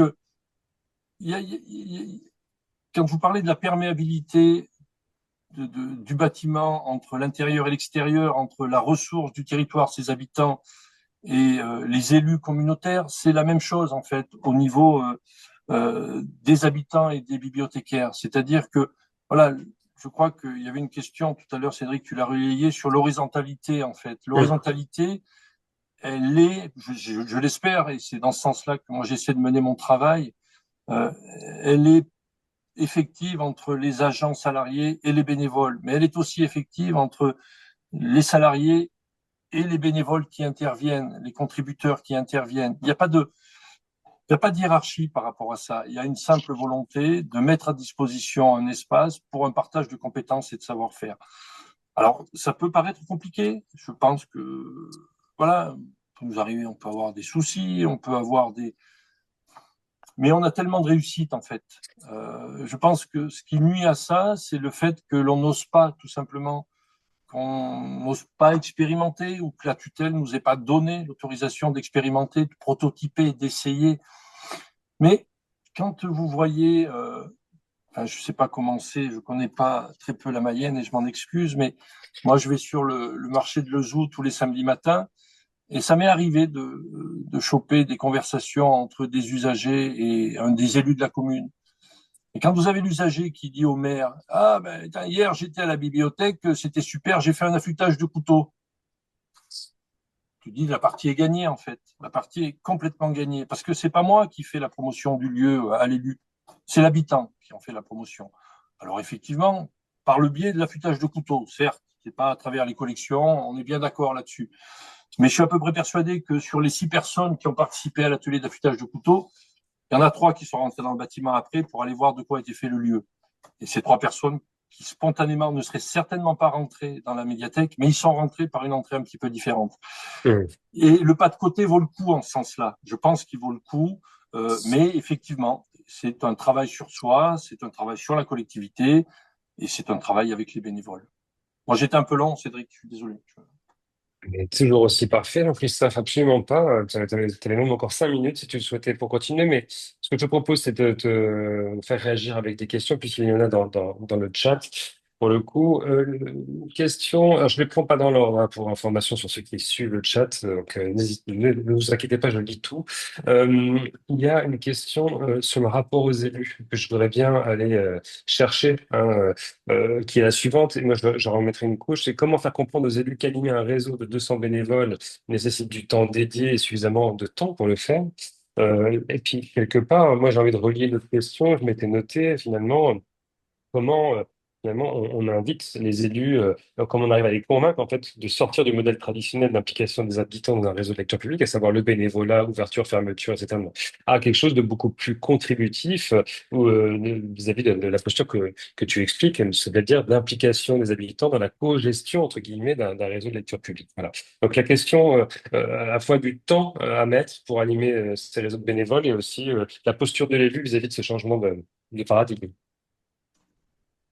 Alors après, du coup, là, oui, merci pour cette épineuse question, Cédric. Je t'en prie. Merci à l'auteur du chat de cette épineuse question. Voilà, j'ai essayé d'y répondre. Voilà, j'ai pris mes précautions tout à l'heure en vous parlant de la notion de temps, effectivement. Je pense que c'est un élément indispensable. Et les élus avaient validé ça ici. On a eu cette chance-là, effectivement. À l'origine, je vous le disais tout à l'heure en préambule, hein, ils ont souhaité recruter quelqu'un dès le lancement du programme. C'était un choix politique. Ça a été une orientation politique. Et je pense que ça facilite les choses, effectivement. Mais je ne sais pas si j'ai des arguments par rapport à ça. J'ai simplement envie de répondre, et c'est peut-être le cas de chacun d'entre vous, hein, je ne vous vois pas tous de l'autre côté, mais euh, dans notre parcours, on a dû tous rencontrer un tas de bâtiments vides, de constructions vides, parce que on avait les sous, on avait les sous pour l'investissement, on avait les sous pour la construction, mais on n'a pas voulu se donner les moyens de réfléchir en amont sur ce qu'on allait mettre dedans. Alors, on me dirait que ben, ça n'a pas été le cas à Lezou, oui, c'est vrai, on a eu de la chance peut-être à Lezou de pouvoir réfléchir à ce qu'on allait mettre dedans. Mais je pense que voilà, la discussion à avoir avec vos élus, moi je l'ai toujours avec les miens, et ne croyez pas que la vie est toujours rose à Lezou. On rencontre les mêmes difficultés que l'on rencontre sur tous les territoires. Hein, je veux dire, les priorités, les orientations politiques de nos élus ne sont pas forcément celles que l'on attend en matière de lecture publique, contact, mais c'est pas pour autant qu'il ne faut pas continuer d'avancer.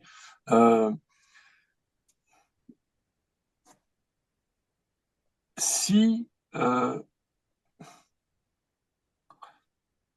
réponse vous paraît de bateau, hein, mais peut-être que moi c'est comme ça que j'ai toujours travaillé avec mes élus. Vous avez décidé de construire un bâtiment intercommunal de lecture publique, assumez-le, assumez-le. Je veux dire, construire des murs vides, ça sert à rien. Je veux dire, on a tellement besoin d'argent, on sait que les deniers publics sont rares. Donc voilà, il y a un enjeu, vous avez validé cet enjeu-là. Donnons les moyens à ce bâtiment-là de faire ce pourquoi vous avez imaginé qu'il était programmé.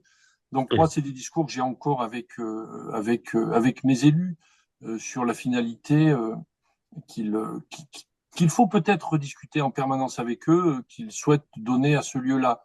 Après, il y a des chiffres. Il y a toujours les chiffres. Euh, et pour moi, maintenant, il y a deux types de chiffres. Alors, nous, on a la chance, et j'espère que c'est un peu la même chose chez vous, ou que ça sera la même chose chez vous. Voilà, on est passé en 2017, je vous le disais tout à l'heure, de 600 inscrits à plus de 5000 la première année, et on est à plus de 8000 maintenant. L'utilisation principale du réseau reste les collections. Reste les collections. L'accès à l'information, l'accès au savoir, le prêt et le retour de documents.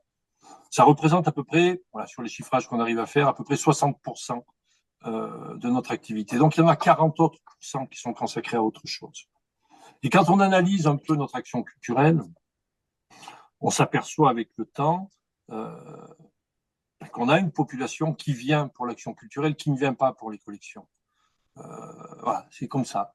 Enfin, les données nationales nous montrent maintenant que ces équipements de lecture publique sont fréquentés pour autre chose que l'emprunt et le prêt de documents.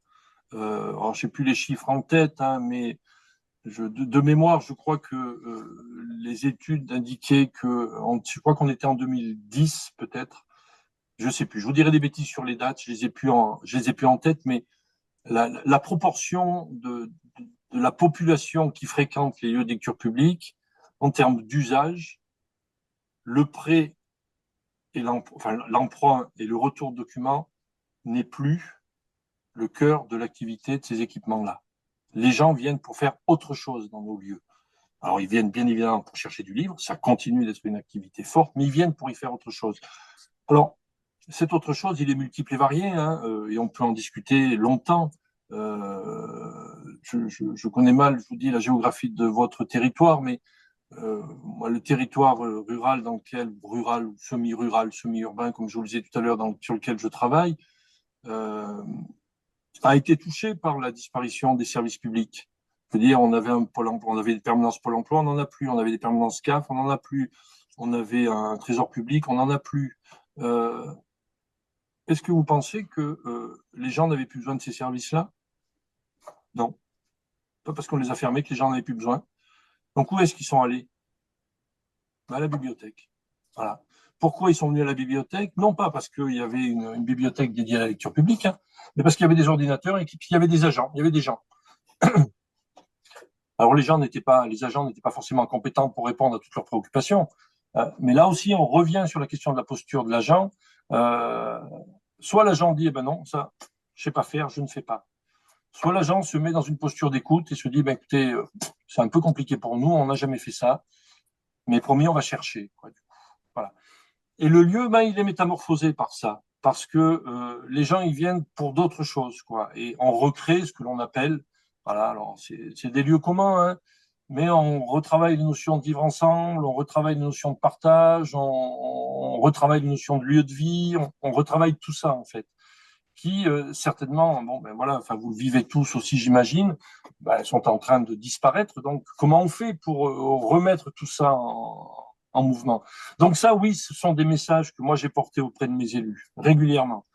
Quand on a été, enfin, je ne vais pas vous faire toute l'histoire de Lezoux, mais quand le gouvernement a souhaité la dématérialisation de l'ensemble des supports administratifs, donc voilà, on a eu des fermetures ici et une partie de la population n'est pas préparée à ça, quoi, du coup. Donc les gens sont venus à la médiathèque, effectivement. Et pendant 2 ans, on a répondu à toutes leurs questions. Tout ce qu'on pouvait faire, on l'a fait. On a fait de la CAF, on a fait de l'impôt, on a fait du permis, on a fait de la carte grise, même si on n'avait pas le droit de le faire. On avait un registre sur lequel je demandais à tous les agents de noter l'ensemble des services qu'ils avaient rendus à la population. Et je faisais des notes à mes élus tous les 3 mois, en leur disant, voilà, il y a ça, il y a ça, il y a ça, jusqu'à convocation en conseil communautaire. Voilà. Alors, écoutez, moi je veux bien qu'on ne fasse pas, mais c'est pas moi qui le dis aux gens. C'est de votre responsabilité, ce n'est pas de la nôtre. Donc, OK, on ne fait plus le dépannage informatique, on ne fait plus la CAF, on ne fait plus ça, mais c'est pas le bibliothécaire qui le dit à l'usager. Je vous invite à venir faire des permanences avec nous. Comme quoi, les choses ont avancé, on a un conseiller numérique, on a une maison France Service. Et du coup, c'est une maison France Service qui ne désemplit pas. Donc, je ne sais pas si je réponds à la question, mais ce que je veux dire par là, c'est que la notion de temps est encore une fois de plus très très importante, quoi, du coup, très très importante. Comment on arrive à inscrire une philosophie, un projet de bâtiment dans la durée? On travaille sur les agents, c'est-à-dire que des agents peuvent être récalcitrants à ça en disant mais c'est pas mon boulot de faire ça. Ok, c'est pas ton boulot de faire ça, je te demande pas de le faire. Par contre, je te demande d'avoir une écoute attentive à la demande. Et puis on verra après comment nous on peut la traiter, comment on peut faire remonter cette demande-là. C'est cette transformation qui fait que, à un moment donné, l'élu, c'est mon analyse et je vous demande pas de la partager, hein, mais à un moment donné, l'élu est saisi en fait du questionnement de manière un peu différente. Voilà. Je sais pas si j'ai répondu là non plus à la question, mais c'est un sujet qui est compliqué, quoi, du coup, qui est compliqué. Je pense qu'il faut pas lâcher, faut pas lâcher, c'est tout. Pour moi, il faut pas lâcher. Voilà. Après, advienne que pourra, mais voilà. Merci Jean-Christophe. Bah, du coup, peut-être pour revenir sur les moyens, parce que il y avait une réaction, justement, enfin, je pense que dans ton exposition, on vient de comprendre pourquoi c'est une référence à Cindy Duval. On peut aussi maintenant à Lezoux accueillir des ateliers de macramé, de tricot ou autre. C'est qu'il y a du coup une identification finalement de la plus-value de ces lieux culturels au sens anthropologique du terme, au sens large, que peuvent incarner les médiathèques. Mais il y a une question un peu plus liée donc, au suivi de ces contributeurs. C'est une question de Nadège Bonnet, donc de la BDM 53. Est-ce que vous avez un coordinateur spécifiquement identifié, dédié à l'accompagnement des bénévoles pour le fonctionnement des bibles de proximité? Et si oui, combien de TP ça représente? Alors, 2 choses. Du coup, sur les bibliothèques de proximité, je vous le disais tout à l'heure, j'ai un peu plus de 2,2 équivalents temps plein qui travaillent sur le réseau. Voilà. Donc, et quand je dis travail sur le réseau, c'est les navettes, c'est les rotations complètes des fonds, c'est l'accompagnement des bénévoles au quotidien, c'est la construction avec eux de leur programme d'animation, c'est les projets d'agrandissement ou de modernisation de leur point médiathèque, c'est la formation, enfin, voilà. Donc j'ai deux ETP, un peu plus de 2 ETP qui travaillent là-dessus. C'est 3 personnes, hein. Et puis, pour la partie contributeur, sur une fiche de poste, j'ai aussi un agent dont la tâche, c'est l'accompagnement des contributeurs. Voilà, ça fait partie de ces missions pleinement. À chaque fois qu'on a une sollicitation extérieure d'une personne qui a envie de venir faire un atelier à la médiathèque, donc elle remplit la petite fiche, comme je vous le disais tout à l'heure, avec ses coordonnées. Et là, en l'occurrence, c'est Lydie qui s'occupe de ça depuis 2 ans et demi maintenant. Lydie rappelle la personne, cale le rendez-vous avec elle et construit avec elle ce que va être son intervention. Que ce soit une conférence, que ce soit un atelier, une exposition. Elle discute avec elle sur est-ce que vous avez besoin de nous, est-ce que vous n'avez pas besoin de nous, est-ce que vous êtes à l'aise sur les temps de médiation ou pas, est-ce qu'on a juste besoin d'être là en soutien pour vous apporter du matériel, est-ce que voilà, on discute de ça, on construit l'animation avec les gens et c'est un autre agent qui doit consacrer un tiers de son temps à la construction de la proposition des ateliers dont vous êtes le héros. D'accord. Donc, pour répondre à la question de Perrine qu'on avait dans le chat, en gros, les contributeurs, ils s'adressent plutôt à cette référente, à un contributeur, on va l'appeler comme ça. Et ensuite, elle sera à même, en ayant été accompagnée, cette personne, de pouvoir proposer ses services, son atelier, que ce soit dans la médiathèque centre, j'ose dire, ou dans les points médiathèques. Exactement. Ok. Exactement. Ok. Il y avait une question sur le temps d'ouverture des points bibliothèques. Combien de temps sont-ils ouverts en moyenne par semaine? Est-ce que tu peux nous en parler? Je sais pas. Oui, c'est très variable, hein. Ça avait fait aussi partie ça avait été aussi une demande des élus d'arriver à une forme d'uniformisation des heures d'ouverture du réseau. Est-ce que c'est un échec? Je ne sais pas, on n'y est pas arrivé. Finalement, ça n'a pas été un sujet qu'on a peut-être creusé suffisamment, où il s'est avéré que c'était peut-être pas un sujet suffisamment important pour qu'on y accorde plus de temps que ça. Donc, on a des lieux qui sont ouverts, les plus importants doivent être ouverts 8 heures par semaine. Et puis, on a après les petits lieux qui sont ouverts 1 heure et demie à 2 heures par semaine. Ça dépend ça dépend des points médiathèques. Voilà. Ok. Et ça signifie qu'il y en a qui sont ouverts, oui, une fois par semaine, quoi, tout simplement. Et c'est du coup Pardon. Vas-y, je t'en prie. Non, mais sur ce point-là, c'est aussi intéressant parce que c'est des digressions, mais qui me semblent peut-être importantes pour le débat qui est le vôtre. Moi, j'avais la consigne et la commande de la part de mes élus qu'il devait y avoir un point médiathèque sur toutes les communes de la communauté de communes, dont acte. C'est ce que l'on a fait et on continue de travailler dans cette dynamique-là. Par contre, j'avais discuté aussi très, très, très préalablement avec mes élus en leur disant que une permanence de médiathèque, enfin de bibliothèque sur une petite commune rurale n'est pas forcément le meilleur outil pour amener la lecture publique sur ce territoire-là. Pourquoi? Parce que être ouvert 1 heure tous les lundis de 17h à 18h fait qu'on va peut-être arriver à trouver 10, 12 personnes, mais qu'on ne touchera jamais les 800 personnes de la commune parce que ça ne correspond pas. Je suis pas rentré du travail, je vais chercher mes enfants, je suis pas disponible, j'ai l'activité tir à l'arc, enfin bon, peu importe. Donc ça marche pas. Donc on avait quand même discuté très préalablement avec les élus qu'il pouvait y avoir d'autres formes en fait de permanence, qu'il n'y a pas que la permanence pré-retour en fait de documents qui permet d'ouvrir le point médiathèque. Donc sur certains points, et on leur laisse l'autonomie en ce sens-là, les bénévoles de chaque bibliothèque qui le souhaitent travaillent avec les animateurs du réseau et pour certaines ont construit leur propre programmation culturelle qui s'intègre à la programmation globale du réseau, hein, mais ont travaillé sur des rendez-vous qui sont propres à leur point lecture. Donc je pense toujours à la petite bibliothèque de Vinzelles. Vinzelles, ça fait 300 habitants. Les permanences ne marchaient pas. Il y avait un bénévole qui ouvrait une fois par semaine et puis il n'y avait jamais personne, ou il y avait une personne qui venait à la permanence. Donc c'est pas très très satisfaisant pour personne, pour le bénévole pas du tout, pour les usagers visiblement pas du tout, et pour nous professionnels pas du tout parce qu'on a 500 documents qui sont entre guillemets immobilisés là-bas et c'est un coût simplement sur les questions de navette, quoi. Donc du coup le bénéfice il est où? Donc il n'y en a pas. Donc du coup, on a relancé une dynamique sur la commune en invitant les habitants à venir discuter sur ce qu'ils voudraient en fait voir dans ce point médiathèque. Donc à l'échelle là, vraiment communale. Alors, réussite ou pas réussite, les chiffres sont bons ou sont pas bons, j'en sais rien. Moi, j'en tire satisfaction parce qu'il y a un groupe de 10 personnes qui s'est constitué et qui en fait ont décidé de faire que, alors, la périodicité, je ne sais plus, mais c'est 6 dates par an sur le thème de l'écologie au point médiathèque. Voilà.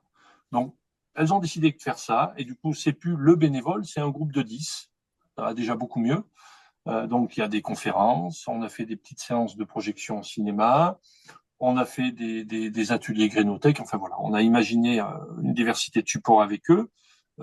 Et du coup, eh ben, la permanence, elle est ouverte aussi pendant les rendez-vous, et ça marche. Finalement, les gens viennent emprunter des documents. C'est drôle, mais c'est comme ça, quoi, du coup. Et tout ça pour dire, c'est un discours que moi que j'avais avec mes élus très tôt. Certes, la permanence, on marque le lieu, on marque l'existence du lieu, on marque l'existence du point médiathèque, il n'y a pas de difficulté avec ça. Mais en fait, le fait de faire une animation sur la commune, sur un sujet porteur pour un groupe d'habitants, c'est-à-dire on n'a pas utilisé le mot communauté encore, on y reviendra peut-être, hein, mais qui pour moi a beaucoup de sens. Donc là, voilà, des gens qui partageaient une communauté d'intérêt, avaient envie de la partager avec d'autres. Ben voilà, après, on fait notre boulot, nous, de médiateurs de réseau.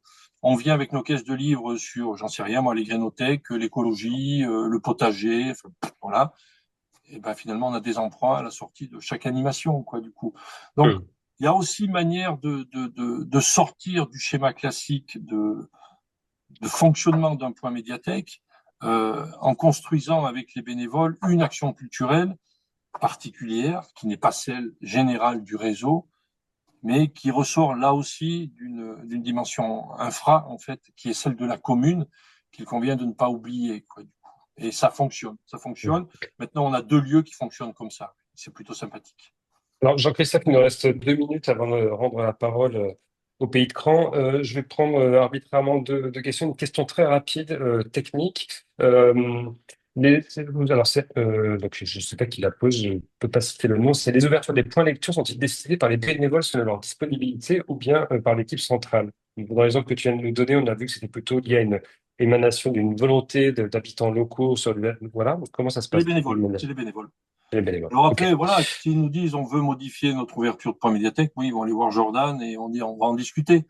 Mais non, c'est eux qui décident, quoi. Du coup, parce que là aussi, alors là non plus, mes propos ne sont pas, mais quand on parle d'horizontalité, elle a du sens partout, quoi, en fait. On peut utiliser aussi le mot territoire. Moi, je l'ai pas utilisé pour votre territoire de Cran que je ne connais mal, en fait. Mais les projets sont pas désincarnés, ils sont pas ex nihilo, ils s'appuient en fait sur un existant. Et l'existant, c'est l'histoire, la sociologie, la géographie, les pratiques, les usages des habitants des communes, quoi. Et si on néglige ça, si on passe outre ça, on se prive de quelque chose, quoi, du coup. Donc, voilà, les horaires d'ouverture, le travail sur la programmation, main est laissée aux bénévoles, oui, bien évidemment, elle est laissée aux bénévoles. Et là aussi, je parlais de la posture de l'agent tout à l'heure, du décentrage. Ben, on est là pour les accompagner. Voilà, c'est notre, pour moi, c'est notre travail là, quoi. Je, voilà, je l'ai toujours dit, je le redirai jusqu'au bout. Sans les BDP et sans les bénévoles, il n'y aurait jamais eu de lecture publique sur les territoires. Jamais. On a voulu, ça a été une décision ministérielle, d'amener la lecture au plus proche des territoires. Pour ce faire, on a ouvert des lieux dans toutes les communes de France et de Navarre. À ma connaissance, enfin, je ne sais pas combien il y a de bibliothèques en France, mais à ma connaissance, il n'y a pas 36 000 professionnels, même s'il y a plus de 36 000 communes maintenant. Il n'y a pas un professionnel des bibliothèques par commune de notre territoire. Donc forcément, il y a des bénévoles. Donc, et c'est ces bénévoles-là qui ont fait ce que la lecture publique est devenue. Sans eux, moi, je pense qu'on serait encore à ramer, quoi. C'est eux qui ont défriché le terrain, quoi. Donc voilà, ils ont une expertise. Alors bien sûr, on a un côté nous professionnels à amener, à partager avec eux et à faire ensemble, tout simplement. Donc oui, c'est eux qui doivent décider de comment ça fonctionne, bien évidemment. Dernière question, Jean-Christophe, et après, du coup, on clôturera la dernière séquence de webinaire. Outre les bénévoles, comment les élus s'investissent pour faire vivre, s'emparer, des points médiathèques sur leur propre commune? Je crois qu'il y a quelque chose de particulier chez toi. Il y a Ouais, des on a ça, ambassadeurs, quelque part. Ouais. ben, ça a été aussi voilà, là aussi, c'est pas venu tout de suite, hein. C'est-à-dire que il faut toujours des temps de cogitation, hein, et de voir en analysant régulièrement avec eux les difficultés qu'ils rencontraient. Donc maintenant, ça doit faire 3 ans, pas vous dire de bêtises, hein, mais je crois que c'est 3 ans qu'on a mis en place les référents élus par commune. Donc on demande à chaque conseil municipal de désigner un référent élu pour la vie du point médiathèque. Donc voilà, ça marche. On en a un par commune maintenant. Euh, alors dire qu'ils sont tous complètement investis, je vous mentirais, donc je ne vous le dis pas. C'est-à-dire qu'on peut les inviter, nous, à des réunions de travail. Bon, on n'en aura jamais 14, hein, c'est pas vrai. On en aura toujours quelques-uns. Par contre, ce qui est important, c'est qu'ils sont complètement identifiés par le bénévole de la commune. Ça, c'est super. Parce que du coup, alors je ne sais pas comment ça marche chez vous, et alors, il est arrivé que les bénévoles aient un problème de clé, que les bénévoles aient un problème de chauffage, que les bénévoles aient un problème d'électricité, un problème d'internet. Donc ils téléphonaient à la centrale. Et oui, bon, bah, écoutez, ben, on va appeler la mairie. OK. Donc en fait, on était sur des boucles là. Donc là maintenant, ils ont vraiment un référent. C'est la personne qu'ils appellent quand il y a une difficulté de quelque nature qu'elle soit. Et les choses vont beaucoup mieux. Voilà, ça leur a facilité la vie sur plein d'aspects. Donc ça marche. C'est pas très, je sais pas si c'est pertinent, judicieux ou pas. Hein, ça n'a rien d'innovant. Mais là aussi, philosophiquement, vous avez trouvé que j'insiste peut-être lourdement là-dessus, mais euh, les communautés de communes, les élus communautaires revendiquent l'échelon de proximité. Donc, OK, moi ça me va bien, quoi, du coup. Donc allons dans la proximité. Et la proximité, on la retrouve au niveau de la commune, qui n'est pas un échelon administratif qui a disparu. Donc, certes, les points médiathèques, à 80%, ont été transférés à la communauté de communes, mais les bénévoles ont toujours besoin d'un référent sur la commune. Donc, bah oui, profitons de cette proximité. Et globalement, ça se passe plutôt pas mal, ouais. Merci beaucoup, Jean-Christophe, pour cette présentation. Enfin, ça m'a semblé très clair et incarné. Merci beaucoup. Là, ça va être du coup le temps de la conclusion et on va se tourner maintenant du côté de Caen, en Mayenne, pour laisser la parole à qui voudra la prendre, parmi Edith Ragaru, qui est la VP Culture de la communauté de communes du Pays de Caen, Virginie Delière, qui est la directrice du pôle culture, et Perrine Grousseau, qui est responsable et coordinatrice du réseau de lecture publique. Le et a son importance. Voilà, la question qu'on vous pose hein, côté écran, et j'ai organisé pour la prise de parole, c'est, on a entendu cette présentation de Jean-Christophe hein, par rapport à la médiathèque de Lezoux, entre Doré et Valier, le réseau, pardon. Qu'est-ce que vous retenez de cette intervention pour votre propre territoire? On vous laisse la parole. J'y vais peut-être, si bah, Edith prendra sûrement le relais et Perrine après. Oui, alors effectivement, merci beaucoup pour cette intervention, pour ces explications. En fait, contrairement à ce que vous disiez, vous avez vraiment, je pense, parfaitement répondu. Enfin, en tout cas, je suis convaincue que vous avez parfaitement répondu par rapport aux outils facilitateurs en répondant avec le temps. Nous, on est vraiment confrontés, et je pense que Perrine le vit au quotidien, on est vraiment confrontés à cette problématique de temps pour l'animation du réseau parce qu'en fait, on a un poste de responsable qui n'a pas d'autres personnes sur qui compter pour animer le réseau de bénévoles. Et il y a plus de 200 bénévoles sur le Pays de Cran. Donc du coup, voilà, c'est vraiment le facteur qui nous dessert, je pense beaucoup. Enfin, j'en suis convaincue. On le vit là avec la démarche que le Luc amène avec nous sur le schéma le schéma intercommunal de développement de la lecture publique. Il y a un gros problème de mobilisation et ce qui est très frustrant de la part des bénévoles notamment, mais ce qui est très frustrant, c'est qu'en fait, il suffirait, et je mets bien des guillemets parce que évidemment, c'est pas si simple que ça, et je jette la pierre à personne quand je dis ça. Enfin, je suis convaincue qu'il n'y a pas de raison que si on avait les moyens de vraiment passer du temps à aller dans les communes, à faire l'effort de rencontrer vraiment chacun de ces bénévoles, qu'on les convaincrait, peut-être en parlant justement de toute autre chose aussi, de participer avec nous à cette élaboration de schéma. Et quand on n'a pas le temps et que tout repose sur une seule personne qui, par ailleurs, est responsable de tout sur le réseau, de tout le management, de tout ce que vous avez cité là sur l'émission des 2,2 ETP qui sont chargés de l'animation du réseau. Bon bah quand tout est sur la même personne, au bout d'un moment ça tient pas quoi. Donc ça c'est vrai que le temps voilà je le retiens beaucoup. Une deuxième chose qui m'a aussi interpellée, j'y crois aussi beaucoup, c'est vous avez parlé de projets sur les spectacles. enfin la création d'un spectacle avec les plasticiens aussi. Et du coup, ça m'a beaucoup parlé en termes d'interdisciplinarité. Nous, en plus, on travaille en pôle culture et on a des ressources aussi au niveau saison intercommunale de spectacle, établissement c'est artistique. Et je me dis que effectivement, l'interdisciplinarité doit aussi, enfin la création par exemple d'un spectacle, je pense que ça doit être vraiment quelque chose d'intéressant. Et puis voilà, vous avez parlé aussi de l'échelle communale. Je suis convaincue que si on venait, on envoyait des messages en parlant spécifiquement du point lecture, des ressources ou des points forts de la commune, je suis sûre que là, on aurait forcément des retours en fait. Je pense que l'échelle communale, bah, c'est aussi sur cette échelle-là qu'on va intéresser, appâter les gens pour ensuite, voilà, faire un pot commun et voilà, un faire ensemble, quoi, tout simplement. Voilà, c'est tout. Je Si, passe si- si- la si je peux me parole. permettre, Cédric, juste une Bien sûr. petite incise. Vous avez fait, pardon, vous avez fait référence à l'action culturelle. On a un groupe à- qui s'appelle à la médiathèque Les Passeurs d'Art. Donc, c'est un groupe de bénévoles qui participent à la construction de la programmation culturelle. En fait,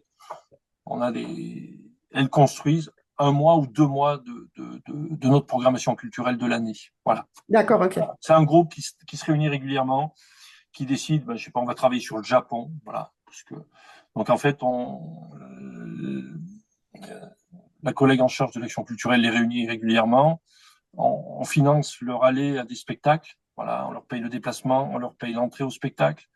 Elles nous font des retours. Je suis allé voir un spectacle, ça serait super pour les 0-3 ans, ça parle de ci. Moi, je suis allé en voir un pour les ados, ça serait super, ça parle de ci. Qui nous font des propositions et on construit en fait une partie de la programmation culturelle en ce sens-là. Donc ça, c'est plutôt intéressant. Et sur le deuxième point, votre retour sur la commune, en fait, on l'a vu au fil des années. Voilà. Et c'est ça qui est intéressant. Il y avait un ancrage qui, à l'origine, au lancement du réseau, était très communal, en fait. Alors, moi, je suis le bénévole de là, moi, je suis le bénévole de là.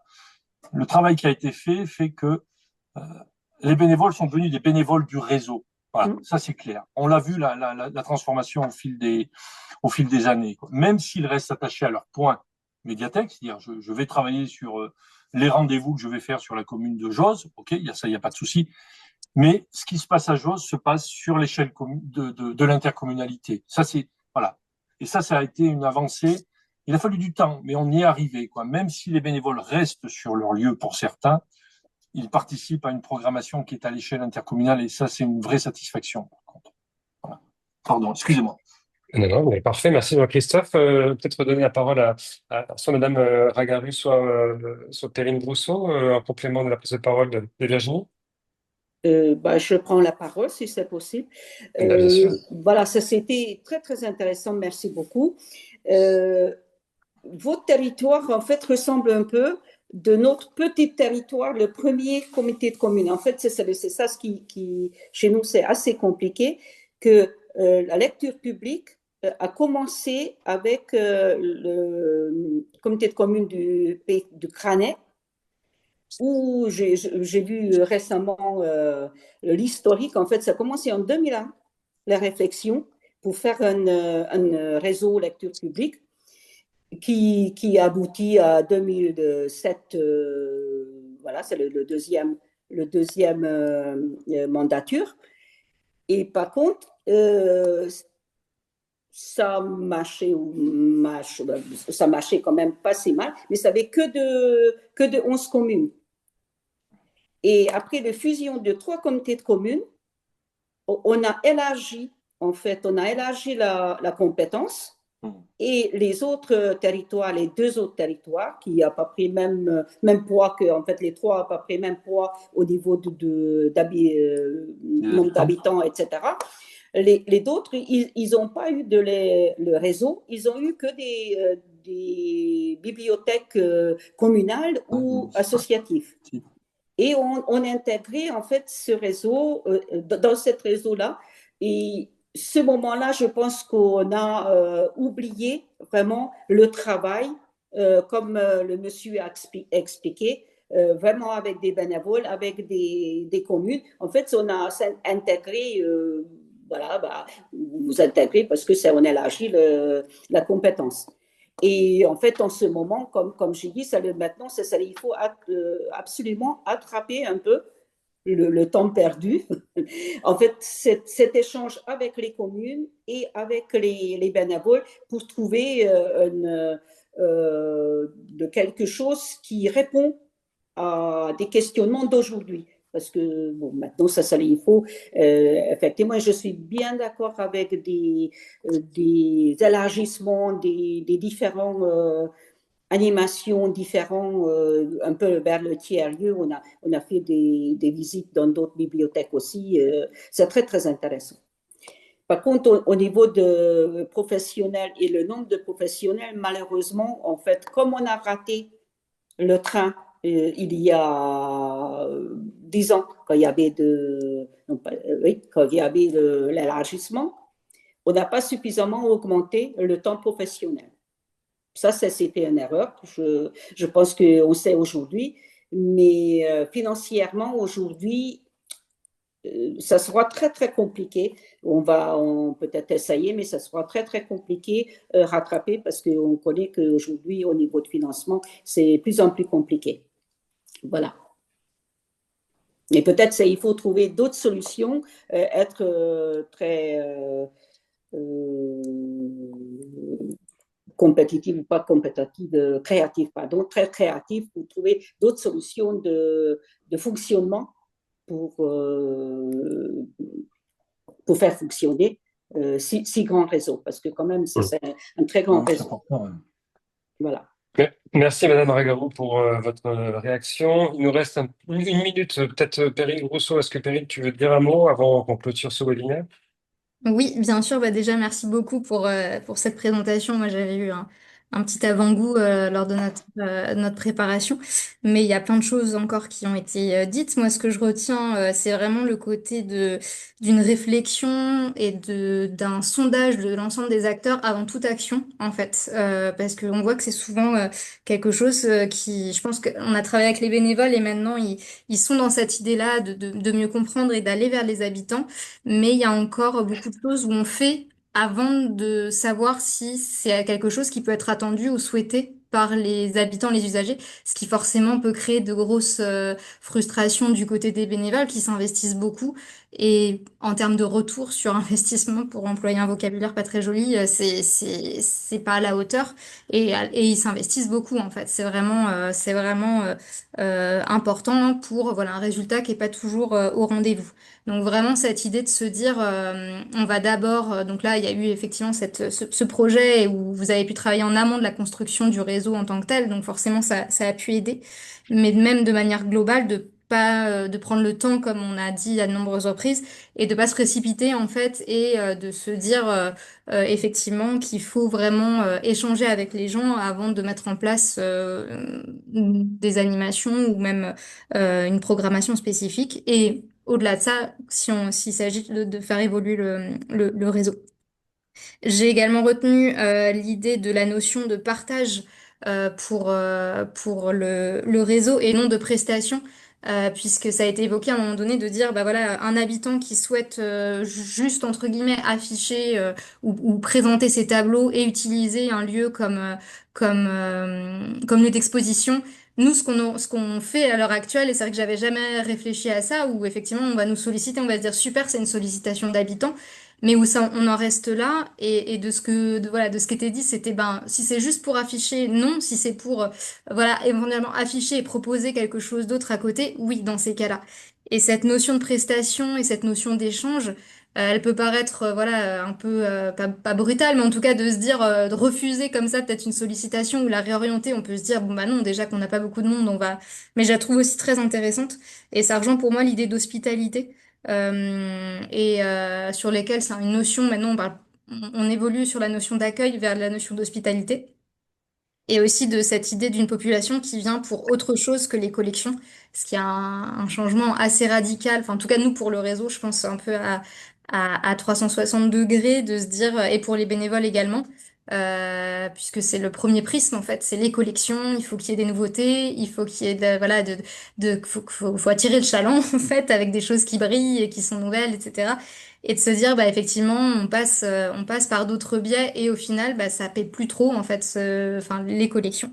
Et la dernière chose que je retiens aussi très fortement, c'est la notion, bah, voilà, d'assumer, notamment pour les élus et pour la collectivité, et de se dire, et c'est pour ça que je posais la question aussi pour les élus des communes, puisqu'on a aussi ce retour-là des fois au niveau des communes, des bénévoles qui se sentent pas forcément trop en contact en fait ou reconnus aussi par les élus de leur propre commune.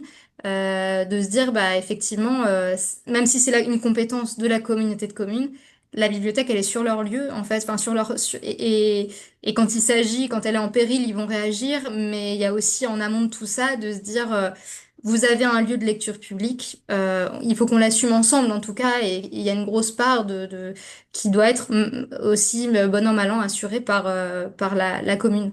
Voilà pour ce que j'ai retenu, même si j'ai retenu beaucoup d'autres choses, mais en tout cas sur ce qui m'a le plus marqué durant cette présentation. Et encore merci du coup pour cette présentation. Bien, ben merci pour vos commentaires, merci pour ta réaction, Perrine, également. Un grand merci à toi, Jean-Christophe Lacasse, du coup, d'avoir accepté de nous donner du temps pour ce webinaire, hein, ce qui demande toujours un temps de préparation et aussi du temps à prendre sur sa pratique professionnelle. Donc, merci pour ça. On n'a pas trop le temps de réagir, hein, on a déjà dépassé un petit peu. Donc, ce que je dis maintenant, c'est qu'il y a un lien direct entre le Puy-de-Dôme et la Mayenne et que les échanges, s'ils doivent continueront sans nous. On en est à peu près convaincus. Peut-être vous dire deux, trois informations avant de vous quitter. C'est que, évidemment, un webinaire d'une heure trente, on ne va pas prendre toutes les questions, donc il y a peut-être parfois des frustrations. N'hésitez pas à continuer de réagir, échanger sur le forum de Culture Co, du coup, le forum du Lucas par ailleurs, hein, donc c'est communauté.culture-co.fr. Vous dire qu'à chaque fois qu'on accompagne des territoires comme le Pays de Cran, on produit des communs, des ressources, hein, des podcasts, des articles, des kits méthodologiques et bien sûr tout un tas de webinaires que vous pouvez retrouver sur lucasrecherche.fr.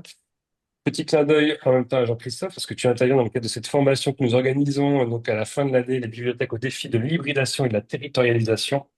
Formation qui se tient le 15 et 16 décembre à Paris et qui, grosso modo, quand même vient brosser un certain nombre des objectifs qu'on a pu évoquer tout au long de ce webinaire, donc lié à l'évolution des bibliothèques depuis ces 20 dernières années. On ne dit pas plus, vous avez des informations sous les yeux. Et tout cela, c'est sur le site de Culture Co si vous êtes intéressé pour en savoir plus. Voilà.